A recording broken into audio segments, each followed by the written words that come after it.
नमस्कार, स्वागत आहे तुमचं आईची माया चॅनल मध्ये। बऱ्याच वेळा काय होतं, खूप सारे विद्यार्थी किंवा स्त्रिया किंवा पुरुष आपल्या ध्येय प्राप्तीच्या मार्गावर चालत असताना बऱ्याच वेळा त्यांना आपला मार्ग जे आहे ते भरकटतात। आपल्या ध्येयाकडे त्यांचा फोकस राहत नाही, ध्येय बाजूला राहून जातं आणि भलत्याच नाही त्या उठाठेवीमध्ये ते लागून जातात, भानगडीत पडतात दुसऱ्यांच्या आणि ध्येय प्राप्तीचा जो मार्ग आहे तो त्यांचा कुठेतरी मिस होऊन जातो।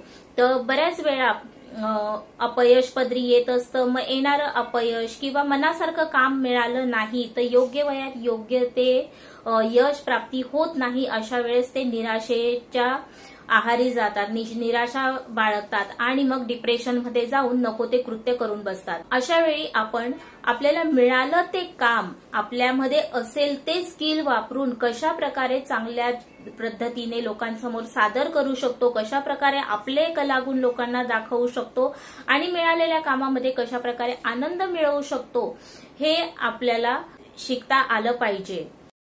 आपल्याला मिळालेलं काम आपल्या कलागुणांनी, आपल्या आवडीनिवडीनुसार कसं आपल्याला सहज आणि सोपं करता येईल याकडे आपल्याला लक्ष द्यायचं आहे। आपल्याच काही अशा सवयी असतात ज्या आपल्याला अपयशाकडे घेऊन जात असतात किंवा निराशेकडे घेऊन जात असतात। मग ह्या सवयी कोणत्या, ह्या सवयी आपण कशा प्रकारे बदलल्या पाहिजे हे आपण आजच्या व्हिडिओमध्ये बघणार आहोत। मग अशा 4 सवयी आहेत ज्या आपण सगळ्यात आधी बदलल्या पाहिजे, त्या वाईट सवयी सोडून दिल्या पाहिजे आणि चांगल्या सवयी लावून घेतल्या पाहिजे। पहिली चांगली सवय जी आहे ती म्हणजे सेल्फ डाऊट पेक्षा आपल्यामध्ये जी योग्यता आहे त्याच्यावर आपण फोकस केला पाहिजे। बऱ्याच जण नोकरीसाठी बाहेर पडायचं आहे तर आधी आपण आपल्यातले फॉल्ट शोधतो। मला फ्लुएंट इंग्लिश बोलता येत नाही, मला कॉम्प्युटर ऑपरेट करता येत नाही, मग मला ते जॉबवर ठेवतील का नाही, मला जॉब मिळेल का नाही। तर का आपण आपल्यातले फॉल्ट किंवा आपल्यातला जो कमीपणा आहे तो आधी मोजत बसतो।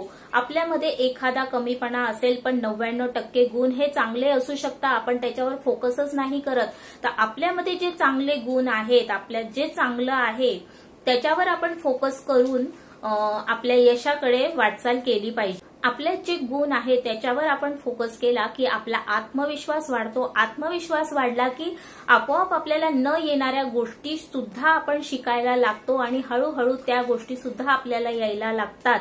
तर अशा प्रकारे आपल्यामध्ये जे गुण आहेत त्यांच्यावर आपण आधी फोकस केलं पाहिजे, त्याच्याकडे लक्ष दिलं पाहिजे। त्या लोकांसमोर चांगल्या प्रकारे कशा मांडता येईल, आपल्या चांगल्या सवयी किंवा आपल्यात असलेले कलागुण लोकांसमोर कशा प्रकारे सादर करता येतील याच्यावर आपण आधी लक्ष केंद्रित करायचं आहे। दुसरी चांगली सवय म्हणजे तुम्हाला जे काम मिळालं आहे ना त्याच्यामध्ये पूर्णपणे 100% देण्याचा प्रयत्न करा। जसा विद्यार्थ्यांसमोर जो अभ्यास आलेला आहे तो पूर्णपणे त्या अभ्यासाला योग्य तो वेळ देणे, त्याच्यासाठी योग्य ते पाठांतर करणे किंवा जॉबसाठी तुम्ही प्रयत्न करत असाल तर तुम्हाला जे काम मिळालं आहे, प्रत्येक वेळेस आपल्या योग्यतेनुसारच आपल्याला काम मिळतं असं नाहीये, पण जेव्हा जे काम मिळेल त्याच्यामध्ये आपण 100% देण्याचा प्रयत्न केला, आपली स्किल दाखवण्याचा प्रयत्न केला तर आपली मेहनत आणि आपल्यामधलं जे समर्पण असतं कामाविषयीचं ते पाहून आपल्या योग्यतेनुसार किंवा आपल्या मनानुसार काम मिळण्याची शक्यता आपल्याला जास्त असते। तर आपल्याला जे काम मिळालं आहे ते आपण आनंदाने स्वीकारून त्याच्यामध्ये जास्तीत जास्त 100% योगदान देण्याचा प्रयत्न नेहमी करायचा आहे। तिसरी जी सवय आहे, नेहमी आपल्या कुटुंबासोबत, आपल्या मित्रांसोबत जो आपला क्वालिटी टाइम आहे ना तो मुलांसोबत किंवा मित्रांसोबत घालवत जा। याच्यामुळे काय होतं, आपल्या सुखदुःखामध्ये आपल्याला प्रोत्साहन देणारे, आपल्याला सांत्वन करणारे जे आहे आपलं कुटुंब आणि आपले मित्रमंडळी असतात, ते आपल्या जगण्याचा आधार असतात।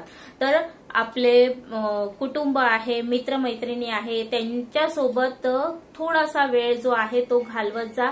त्याच्यामुळे तुम्हाला कामामध्ये उभारी येईल, उत्साह मिळेल, एक पॉझिटिव्ह एनर्जी जी आहे ती आपल्या फॅमिलीमधून आणि आपल्या फ्रेंड्समधून आपल्याला मिळत असते। तर नेहमी आपल्या फॅमिलीसोबत, फ्रेंड्ससोबत आपला क्वालिटी टाइम जो आहे तो स्पेंड केला पाहिजे, त्याची सवय लावून घ्या। आणि चौथी सवय म्हणजे चुकूनही अपयश पदरी पडलं किंवा खूप सारा स्ट्रेस असेल तर व्यसनाच्या आहारी जाऊ नका.